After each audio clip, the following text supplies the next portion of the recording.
자, 성경 말씀 누가복음 15장 17절서부터 32절까지의 말씀입니다. When he came to his senses, he said, "How many of my father's hired men have food to spare, and here I am starving to death? I will set out and go back to my father and say to him, Father, I have sinned against heaven and against you. I am no longer worthy to be called your son. Make me like one of your hired men." So he got up and went to his father. But while he was still a long way off, his father saw him and was filled with compassion for him. He ran to his son, threw his arms around him, and kissed him. The son said to him, "Father, I have sinned against heaven and against you. I am no longer worthy to be called your son." But the father said to his servants, "Quick, bring the best robe and put it on him. Put a ring on his finger and sandals on his feet. Bring the fattened calf and kill it. Let's have a feast and celebrate, for this son of mine was dead and is alive again. He was lost and is found." So they began to celebrate. Meanwhile, the older son was in the field. When he came near the house, he heard music and dancing. So he called one of the servants and asked him what was going on. "Your brother has come," he replied, "and your father has killed the fattened calf because he has him back safe and sound." The older brother became angry and refused to go in. So his father went out and pleaded with him. But he answered his father, "Look, all these years I've been slaving for you and never disobeyed your orders. Yet you never gave me even a young goat so I could celebrate with my friends. But when this son of yours, who has squandered your property with prostitutes, comes home, you kill the fattened calf for him." "My son," the father said, "you are always with me, and everything I have is yours. But we had to celebrate and be glad, because this brother of yours was dead and is alive again. He was lost and is found." 이 성경 말씀을 나 처음 들어본 사람이요. 아무 누구도 기독교인이라고 하면은 이야기를 처음 들어본 사람이 없습니다. 계속해서 7번 스몰 그룹들이 어른들이 같이 모이게 되고 마지막 주에 가서는 여러분들도 함께 모이게 되지 않습니까? 우리가 알고 있는 이 패러블 오브 디스 스토리는 더 프로디갈 선입니다. 그런데 티모스 켈러라고 하는 이 탁월한 기독교 라이터 그리고 또한 프리처가 뭐라고 이 책의 제목을 이렇게 붙여놨냐면은 더 프로디갈 갓이라고 써놨습니다. 하나님이 방탕하다, 하나님이 헤프다라고 하는 그러한 이야기를 하게 되는데요. 그래서 이게 원래는 챕터 7까지 있어요. 모든 기독교인들은 반드시 신앙의 여정에서 두 가지를 지나가게 됩니다. 하나는 십자가를 지나가는 나는 죽고 예수로 살고 라고 하는 갈라디아서 2장 20절에 있는 고백. 그래서 내 주장과 철학과 고집과 내 소신이 주장하는 것이 아니라 십자가에 달리셨던 예수님을 따라서 경험하게 되었던 죽음 후의 부활을 경험하는 것입니다. 다른 하나는 탕자들의 아버지가 되어주시는 탕부 하나님을 만난다라고 하는 것입니다. 하나님이 탕부라고 하는 것입니다. 그러면서 그분의 한량없는 사랑을 경험하게 된다라고 하는 것입니다. 우리가 사순절에 함께 보게 될 책 제목의 이름이 하나님을 향하여서 감히 탕부라고 하는 말을 콜하게 되는 것입니다. 그 말의 뜻은 막 퍼주는 아버지라고 하는 것의 이 뜻이라고 하는 것입니다. 탕자라고 말하기도 하고 탕부라고 말하게 되었을 때 탕이라고 하는 이 프로디갈이라고 하는 단어의 뜻을 보게 되면은 웹스터 이렇게 딕셔너리에 보게 되면은 이 말을 이렇게 번역해 놓게 되었던 것입니다. 무모할 정도로 씀씀이가 헤프다. 그리고 하나도 남김없이 다 내어준다라고 하는 얘기입니다. 예를 들면은 여러분의 아버지와 엄마가 용돈을 주게 되어 스몰 샐러리를 이렇게 먼슬리로 주게 돼요. 야, 한 달에 1,000불 줄 테니까 요것 갖고 이렇게 휴대폰 값도 내고 밥값도 이렇게 하게 되고 용돈도 하고 커피도 사 먹어 라고 말하게 되었는데 한 달에 1,000불을 줬어요. 엄마가 아빠가 1000불을 줬어요. 그런데 첫날에 900불을 다 써버렸어. 이게 프로디갈이라고 하는 것이죠. 생각 없이 다 쓰는 거예요. 그러면 나머지 29일은 어떻게 버틸 거야? 뭐 먹고 버틸 거야? 친구들한테 맨날 빈대 붙을 거야? 아니면은 맨날 100불 갖고 라면만 끓여 먹고 살 거예요? 이것이 바로 그렇다라고 하는 것입니다. 그런데 이 하나님을 향하여서 프로디갈이라고 하는 말을 쓰게 되면은 규모가 없다라고 하는 얘기가 아니라 계속해서 퍼주신다라고 하는 것입니다. 장로계 파운더였던 칼빈이 기독교의 닥트린을 5단어로 하게 되었는데 그것을 소위 말하기를 튤립 닥트린이라고 말하게 됩니다. 튤립의 스페링이 뭐예요? T가 뭐예요? 토탈 콜랩스입니다. 인간은 완전하게 타락하였다라고 하는 것입니다. 그 다음에 나오는 튤립의 U가 뭐냐라고 하게 되면 unlimited love, unconditional love라고 하는 것입니다. 네가 조건이 좋았기 때문에, 네가 교회를 잘 다녔기 때문에 너 사랑한다라고 하는 그러한 사랑이 아니다라고 하는 것입니다. 하나님이 우리를 향하여서 사랑하시는 것은 조건 없는 그러한 사랑을 주신다라고 하는 것입니다. 탕자가 내일을 기약하지 않고 돈을 무모하게 사용하게 되었을 때는 방탕한 아들이 되게 되는 것입니다. 그런데 하나님께서 남김없이 우리를 향하여서 사랑을 다 쓰게 되었을 때는 하나님의 unconditional love, unlimited atonement, 나를 구원하여 주시고 이끌어 주신다라는 그러한 뜻을 담게 되는 것입니다. 누가복음 15장을 원래는 잃어버린 투선의 이야기이게 되는 것입니다. 그래서 우리 신앙인들의 여정을 소개하게 되고 조건 없는 하나님의 사랑을 향하여서 초점을 맞춰가게 됩니다.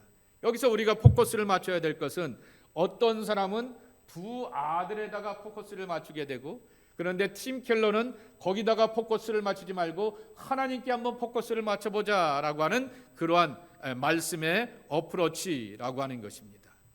자, 누가복음 15장에 나오게 되었던 잃어버리게 되었던 두 아들에 대한 비유는 기독교의 탁월한 엑셀런트 클래식에 꼭 나오게 되는 책입니다. 하나가 대표적인 게 뭐냐라고 말하게 되면은 첫 번째 그림이 뭐죠? The Return of the Prodigal Son, 헨리 루엔입니다. 이 사람은 어디 사람이에요? 빨리 토론토 출신이라고 얘기하세요. 어디 사람이요? 리치몬드일 사람입니다. 저 위에 올라가면 옛날 저기 은순회, 현순회 거기 집 앞에 있게 되었던 니트리 센스 하나 있게 됩니다. 거기 핸디캡들이 있게 되는 그러한 사람들을 향하여서 섬겨가죠. 원래 이 사람은 하버드 디비니티 스쿨의 프로페서입니다. 근데 거기를 스텝 다운하게 되고 여기 와서 그 채플린의 그 센터에 조그마한 그런 채플린으로서 그렇게 나와 있게 됐죠. 여러분, 제가 갖고 있게 되었던 휴대폰에 보게 되면은 꼭 헨리 앤 아담이라고 나와 있을 때 그 헨리는 이 할아버지를 말하게 되는 거고요. 아담은 거기 있게 되었던 핸디캡을 말하게 되는데, 그 사람 뭘 늘 말하게 되냐면 아담은 내가 미처 알지 못하게 되었던 하나님의 마음과 하나님의 이러한 것들을 가르쳐주게 되었던 나의 스피리추얼 티처이다, 내 영적 스승이다 라고 이렇게 말하게 되었는데요. 이것은 요압 이 그림을 가지고 언젠가는 한번 설명할 겁니다. 하나님의 손이 짝짝이에요. 여기는 큰 손, 여기는 작은 손. 여기 밑에 그림이 안 나오게 되었는데 이 프로디갈 선 둘째 아들은 신발은 하나는 신었는데 하나는 신발을 안 신었어. 신발이 없다는 얘기는 뭔지 아세요? 넌 노예야 라고 하는 얘기입니다. 그러한 것이 있고요. 큰아들이 아버지가 이렇게 되는데 이걸 못마땅해서 쳐다보게 되는 이러한 사진도 있게 되는 거죠. 이게 어디 있는 그림이냐고 하면은 렘브란트의 그림입니다. 지난번에 렘브란트가 뭐 하는 사람이라고 세이관사님 소개했는데 빛의 화가, 아주 멋진 말이죠. 빛의 화가였던 렘브란트의 그러한 페인팅을 가지고서 설교를 하게 되었던 분이라고 하는 것입니다. 두 번째는 어떤 책이 있었냐라고 말하게 되면은 헬무트 틸리트케라고 하는 저먼 독일 신학자이게 되는데요. 이 사람은 두 가지 프레셔 가운데서 하나님의 말씀을 전했던 사람입니다. 하나는 시틀러입니다. 시틀러의 나치즘에 의하여서 이 채플에 이분이 유명한 프로페서이자 프리처였거든요. 설교하게 되면 이분이 설교한다고 하면 그 대학 채플에 어마어마한 사람들이 모여 있어요. 근데 맨 앞에 누가 앉아 있었을까? 게시타포. 너 히틀러에 대해서 어게인스트 하는 사람이니까 너 뭔 설교 이상한 설교 하는 거 아닌가 하면서 늘 보려고 하게 되면서 게시타포가 다 설교를 이렇게 듣게 됩니다. 사모하면서 들어야 되는데 게시타포가 이렇게 나를 향하여서 째려보면서 설교를 듣는다라고 하는 거죠.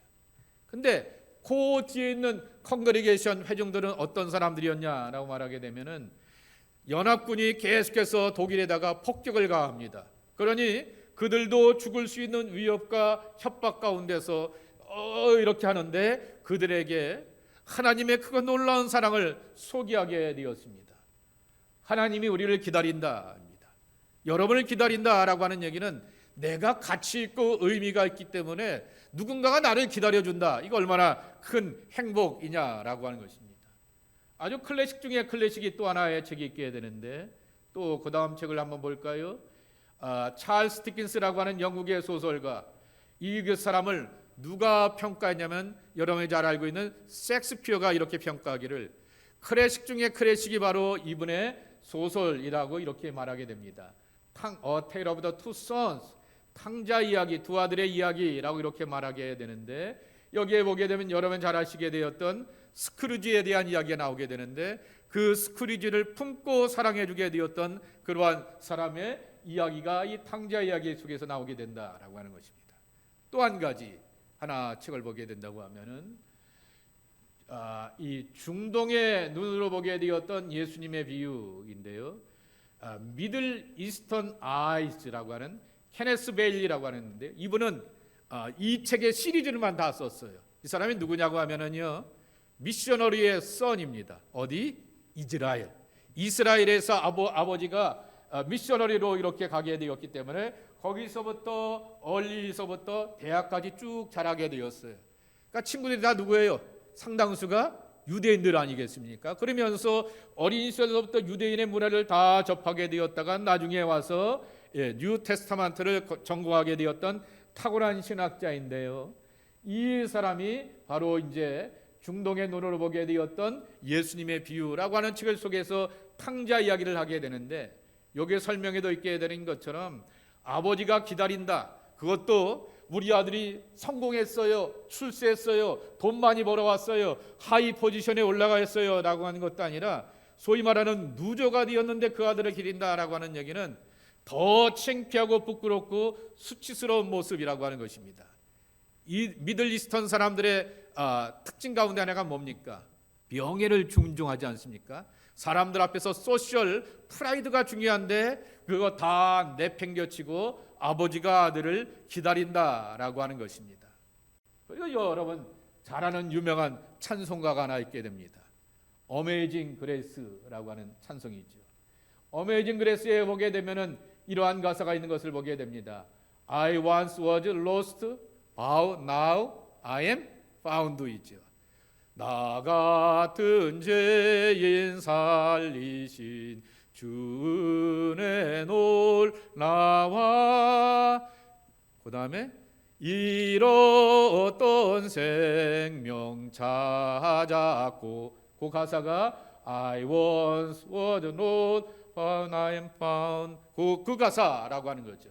그게 아까 우리가 바이블 읽었던 그곳에 보면은 그대로 심겨져 있게 되는 것입니다. 근데 누가복음 15장은 원래 잃어버린 것들에 대한 이야기들로 차 있다라고 하는 거죠. 첫 번째가 말하면 The Lost Sheep, 두 번째가 뭐예요? The Lost Drachma, 코인에 관한 것이고요. 세 번째가 바로 The Lost Two Son에 관한 이야기들이라고 하는 것입니다. 그런데 예수님께서 왜 이 패러블이라고 하는 것을 우리에게 들려주시게 되었냐 말하게 되면은 유명한 신학자 틸리케가 이런 말을 하게 돼요. 예수님의 패러블은 하나님의 동화책이다 그랬습니다. 한번 따라해 보실까요? 하나님의 동화책, 하나님의 그림책. 여러분 카툰이 그려져 있는 책을 보게 되고 그냥 빽빽하게 써 있는 책을 보게 되면은 어렵지 않습니까? 그러나 카툰으로 되어 있게 되었던 그 그림책을 보게 되면 쉽게 캐치하게 되는 거죠. 그런 것처럼 바로 이렇게 예수님께서 우리에게 쉽게 이해할 수 있도록 이 비유를 우리에게 들려주시게 되었다라고 하는 것입니다. 그런데 그러면 도대체 왜 잃어버렸다는 얘기를 계속 예수님 말씀하시는가? 양을 잃어버렸어요? 동전을 잃어버렸어요? 아들을 잃어버렸어요? 라고 하는 말을 하게 되는데 잃어버렸다라고 하는 말의 뜻이 무엇일까라고 하는 것입니다. 이 잃어버렸다라고 하는 말의 뜻은 상실하다라고 하는 to lose라고 하는 그러한 뜻이게 되겠지만은 이것을 더 이렇게 넓게 불어들리 인터프리에트하게 된다라고 말하게 되면은 멸망하게 되고 사라진다라고 하는 그러한 뜻을 담고 있게 됩니다.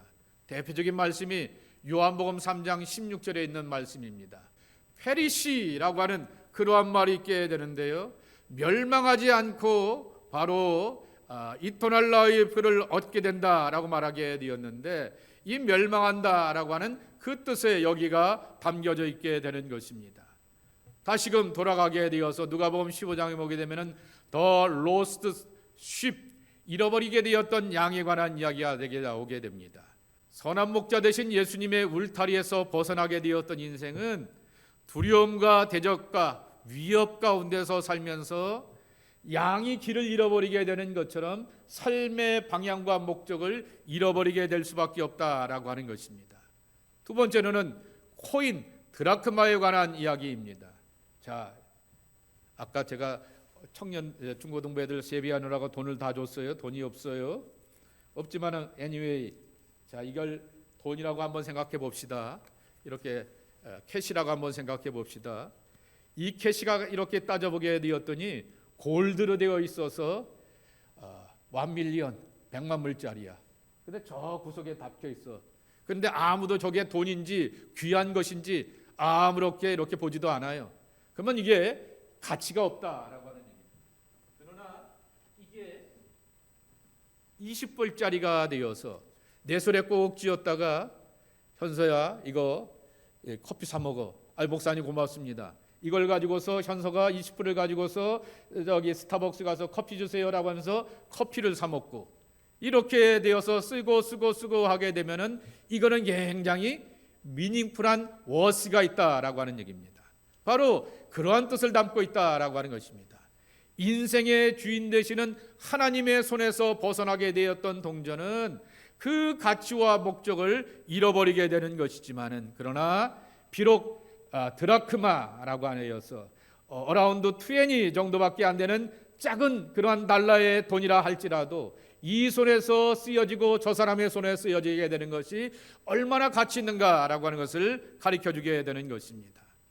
세 번째, to lost son에 관한 이야기는 뭐냐라게 되면은 distance입니다.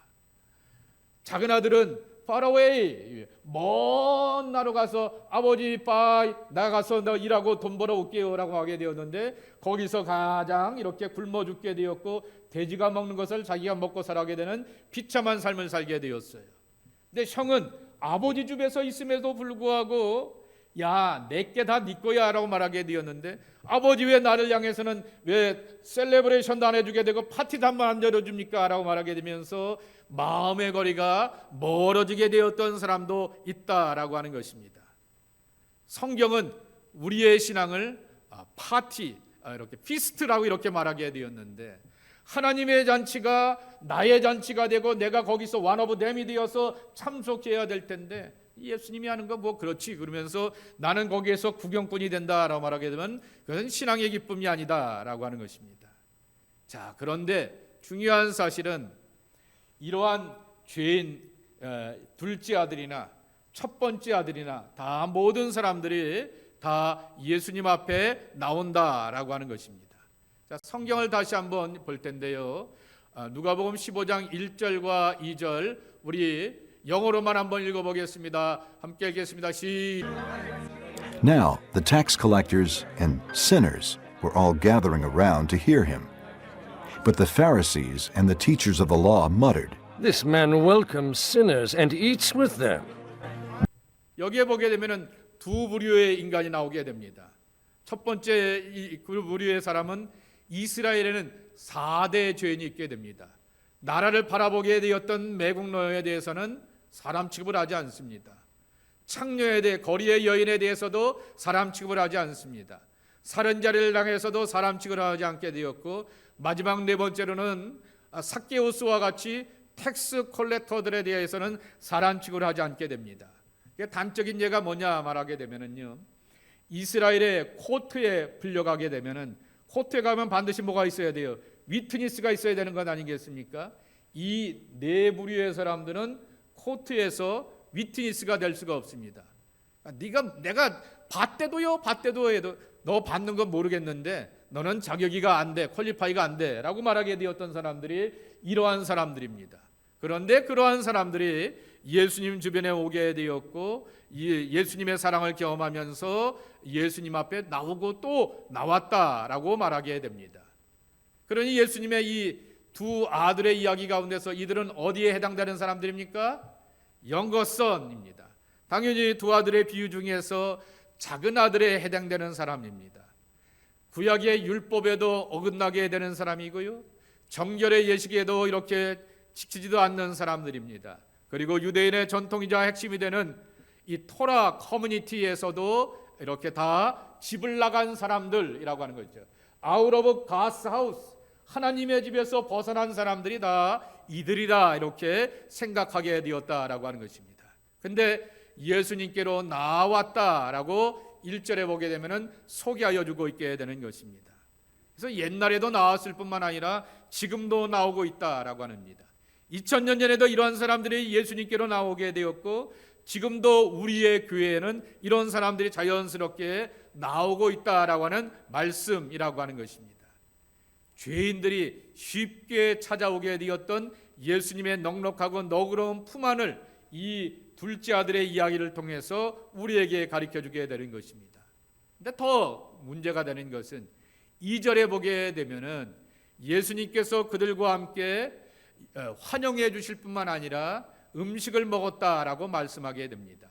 여기서 원하는 웰커밍이라고 하는 단어의 그릭 워드를 보게 되면은 프로스덱 코마이라고 하는 말인데요, 이것의 말의 문자적인 뜻은 뭐냐면은 환영한다라고 하는 말인데요, 또 하나의 뜻은 뭐냐라고 하면 기다린다라고 하는 얘기입니다.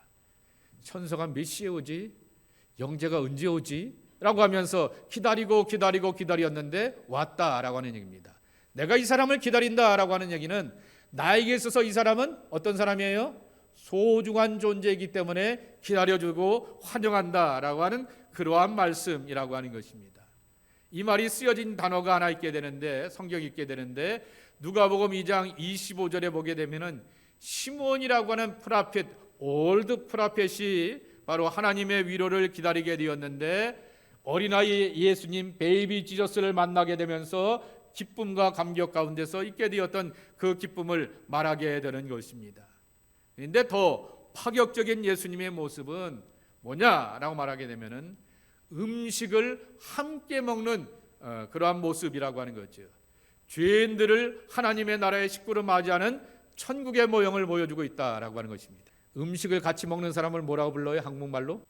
식구라 부르죠. 예, 음식을 같이 먹는다. 그래서 식구라고 말하게 되었을 식자가 먹을 식자이고요, 이렇게 구성원이다라고 하게 되었을 때 같이 음식을 먹는 사람들을 향하여서 식구의 잉글리시 표현이 뭐예요?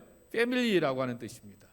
이 사람들을 향하여서 하나님 나라의 패밀리로 다 받아주기 때문에 천국의 모형을 보여주고 있게 된다라고 하는 것입니다. 여기 성경은, 바이블은 스킵하고요, 제자가 되는 권위가 어디서부터 오게 되었는가라고 하는 것입니다. 바로 예수님과 함께 먹고 마시는 교제하게 되었던 그러한 도제 문화에서부터 나오게 되었다라고 하는 얘기입니다. 그러한 문화 속에서 바로 이들이 예수님의 제자가 되었다라고 하는 얘기입니다. 이스턴 에이시아의 그러한 문화 가운데, 미들 이스턴 에이시아의 문화 가운데서 식탁에 초대받았다라고 하는 얘기는 내가 이 사람을 수용한다라고 하는 얘기고, 나의 컨츄렉의 카운트 파트너로서 이 사람을 존중해 준다라고 하는 뜻을 담고 있는 것이라고 하는 것입니다. 그러니 사람들이 손가락질하고 포인트아웃하게 되었던 그 사람들이 예수님에게 있어서는 하나님 나라의 카운트 파트너요, 에이전트요, 그리고 하나님의 아들과 딸이 된다라고 하는 얘기를 들려주게 된다라고 하는 얘기입니다. 두 번째로는 예수님이 왜 이 비유를 우리에게 들려주셨냐라고 말하게 되면은 교회 안에는 이런 사람들이 되어 있기 때문이다라고 하는 것입니다. 교회가 베이스 커뮤니티가 아니라 인스티튜트가 될 때가 있게 된다라고 하는 얘기입니다. 커뮤니티가 아니라 바로 이렇게 직제가 되어서 하이라키적인 그러한 시스템 가운데서 판단하고 정지하는 그러한 문화가 나오게 된다라고 하는 얘기입니다. 탕자의 이야기 속에서 이렇게 이 비유를 들려주셔야 되었던 타겟은 누구냐라고 말하게 되냐면은 2절에 나오게 되었던 사람들이라고 하는 것입니다. 올해 교회 안에 보게 되면은 바리새인들과 서기관들이 예수님이 하시는 것에 대하여서 투덜투덜거리게 되며 비판하게 되었다라고 이렇게 말씀하게 되는 것입니다. 그것을 제가 단어를 만들어 보았습니다. 빅브라더 컬처입니다. 빅브라더 컬처. 제가 여러분들의 빅브라더가 될 수가 있습니다. 목사니까 오솔로티도 있고 디그니티도 있게 되고 리스판서빌러티도 내가 있기 때문에 니네 왜 이래? 라고 말하면서 잔소리할 수 있는 그러한 자리에 있게 되는 것입니다. 그런데 그러한 자리에 있게 되는 것에 대하여서 예수님께서 마땅치 않게 된다라고 하는 것입니다. 이 바리새인들과 서기관들은 누구냐라고 말하게 되면은 제가 써놨습니다. 문화를 주도하게 되고 정치를 주도하고 신앙까지도 다 컨트롤하려고 하게 되었던 이 사람들이 문제라고 하는 것입니다. 잃어버린 사람들에 대한 예수님의 비유는 제 멋대로 살다가 인생의 기근과 흉년을 만나게 되었던 작은 아들에 대한 교훈보다는 성경의 규정대로 행하는 종교적인 사람들이 더 문제라고 하는 것입니다. 쉽게 얘기를 할게요. 여러분, 내가 몸이 아파요. 내가 모든 게 힘들어요. 내가 모든 것이 다 이렇게 제대로 잘 안 돌아가요. 그러면 내가 하나님 앞에 혹시 잘못한 것 없을까? 내가 무슨 잘못 믿고 잘못 처신하고 잘못 행동하였기 때문에 이렇게 어려운 일이 오는 거 아닐까? 내가 믿음이 없다 할지라도 나 스스로를 이렇게 돌아보게 되는 것입니다. 그런데 내가 헌신의 생활도 잘해요. 내가 예배도 일주일에 꼬박꼬박 이렇게 나와서 예배드려요. 모든 것에 빈틈이 없고 모든 것에 부족함이 없게 되고 사람들이 보게 되면 너무 대단하십니다. 열심히 하십니다. 훌륭하십니다. 존경스럽습니다. 라고 말하게 되었던 성경의 규정대로 살아가게 되었던 종교인들이 문제라고 하는 것입니다. 그래서 예수님께서 이 비유의 말씀을 우리에게 들려주시게 되었던 것은 부도덕한 외부인들보다는 도덕적인 규범으로 사람에게 잣대를 들이대는 사람이 문제라고 하는 것입니다. 너희들 왜 나만큼 예배 안 드려?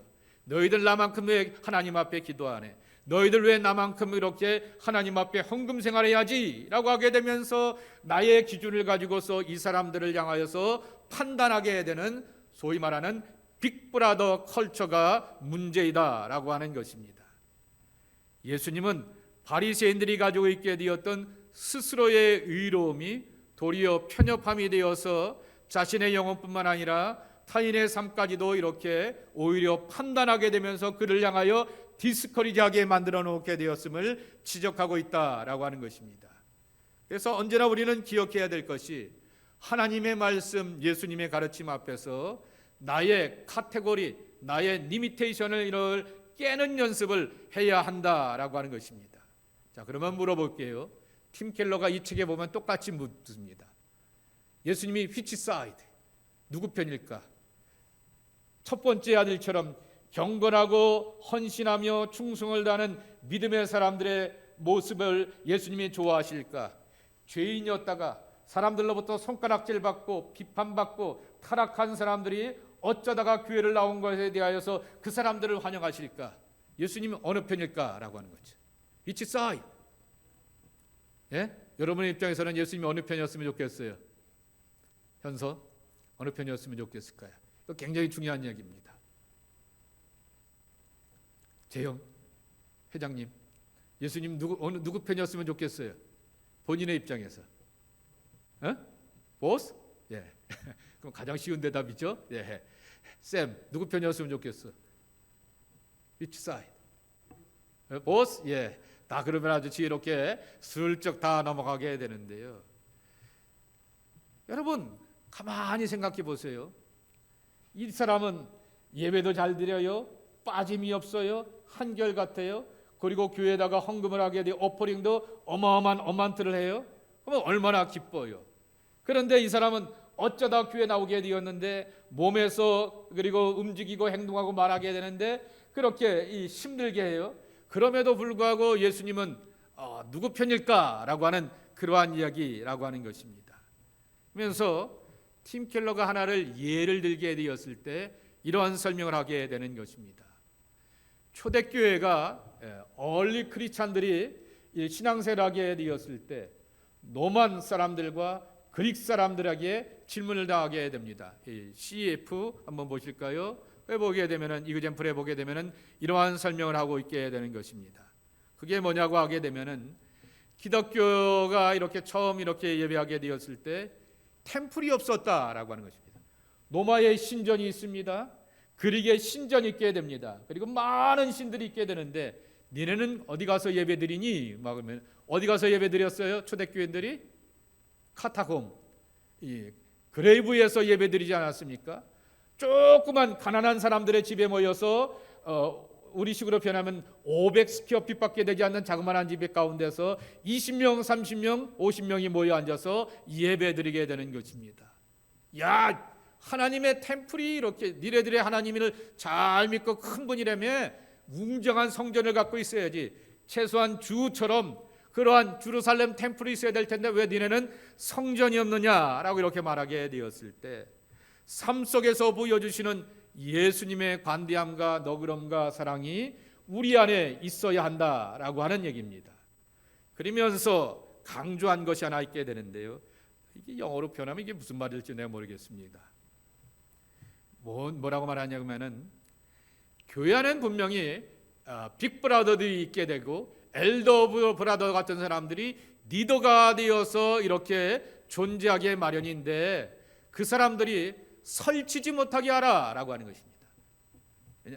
분명히 교회 안에는 가난한 사람도 타락한 사람도 세상에서 범죄한 사람도 그리고 또한 경건하고 엄숙하고 신실한 사람도 다 오게 되고 이러한 사람들이 기준이 되고 이렇게 룰이 되고 가이드라인이 되어서 그렇게 따라가게 되지만은 그러나 이러한 사람들이 빅보이스가 되어서 주도하게 되어서 그 정말 가난하고 소외된 사람들 세상에서 죄인이었던 사람들이 교회 공동체 안에 들어오게 되었을 때 그들을 향하여서 포인트아웃하는 것이 아니라 함께 더 품고 나가는 것이 진정한 신앙 공동체가 되어야 한다라고 하는 것입니다. 그것이 바로 예수님께서 우리에게 들려주시게 되었던 이 탕자의 교훈의 첫 번째 교훈이라고 하는 것입니다.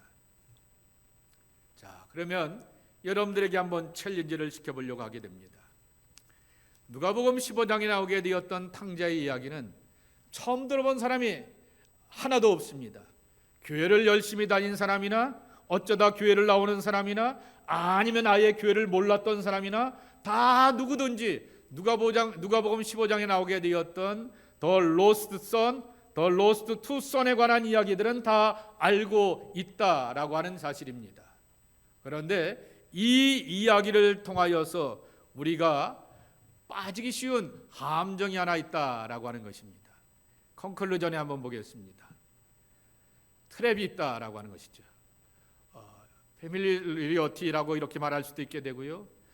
굉장히 웰known this passage, 나 이 말씀 잘 알아 라고 말하게 되는 것이 내가 알고 있는 이야기인데 우리 목사님은 그런 식으로 어프로치를 하지 않네. 내가 유명한 그런 목사님의 설교를 듣게 되었고 거기서 말씀을 읽게 되었는데 그렇게 접근하지 않네 라고 하면서 이렇게 경험할 때가 있다라고 하는 얘기입니다. 요한복음 4장 44절에 보면은 이러한 이야기가 있게 됩니다. 자, 누가 한번 읽어주실까요? 재영 한번 읽어주실까요?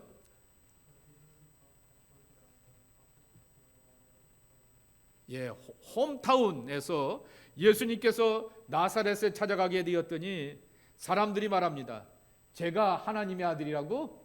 예수가 어떻게 자란지 우리가 잘 아는데, 예수의 브라더들, 그 형제들을 우리가 다 아는데, 예수의 엄마와 아버지가 누군지 내가 다 아는데, 예수의 할아버지와 할머니도 여기서 자라고 내가 그들보다 나이가 더 많은데 라고 말하게 되면서 그들이 잘 알고 있다라고 말하게 되었던 익숙함이 오히려 예수님의 가르침과 교훈을 자기 것으로 삼지 못하게 되고 예수님을 믿거나 의지하지 못하기 때문에 그들에게 기적이 없게 되었다라고 하는 얘기입니다. 그래서 마태복음 13장 58절에 보게 되면 쌤 한번 읽어주실까요? from there라고 말하게 되었는데 거기가 어디냐라고 말하게 되면 나자렛, 예수님의 홈타운이었다라고 하는 거죠. 예수님을 잘 알고 있다라고 하는 것이 도리어 함정이 되고 올무가 되어서 오히려 예수님의 기적과 은혜를 체험하지 못하게 되는 어려움을 겪게 된다라고 하는 겁니다. 나 목사님의 설교 안 해도 이 말씀 잘 알아요. 알 수 있어요. 저보다 더 탁월하고 훌륭한 설교가들이 얼마든지 이 말씀을 다 설명해주고 풀이해줄 수가 있어요.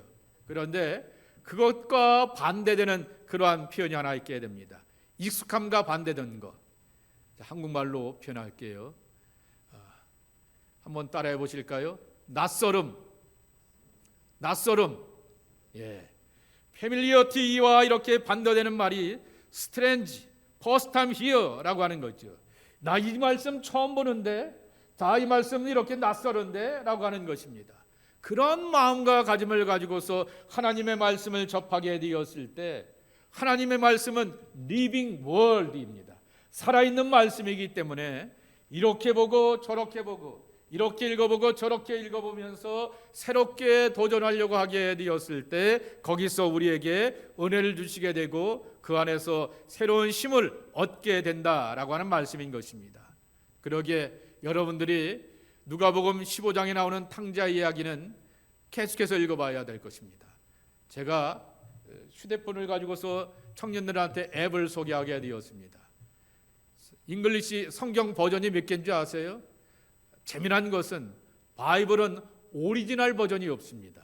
그렇기 때문에 수많은 수많은 버전들이 있게 되는 것입니다.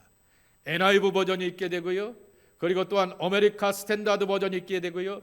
NRS 버전이 있게 되고요. ESR 버전이 있게 되고요. 영어 버전도만 해도 제가 알고 있게 되는 것이 4개, 5개가 이렇게 되게 됩니다. 한글 성경을 보게 되면요. 우리가 갖고 있는 개역 개정판이 있게 되고요. 그리고 또한 표준세 번역이 있고요. 공동 번역이 있고요. 현대어 성경, 현대인 성경, 우리말 성경, 우리어 성경 이렇게 많은 것이 있게 되고요. 그리고 많은 사람들이 보게 되는 유진 피터슨의 이렇게 메시지라고 하는 그러한 성경 버전이 있게 되는 것입니다.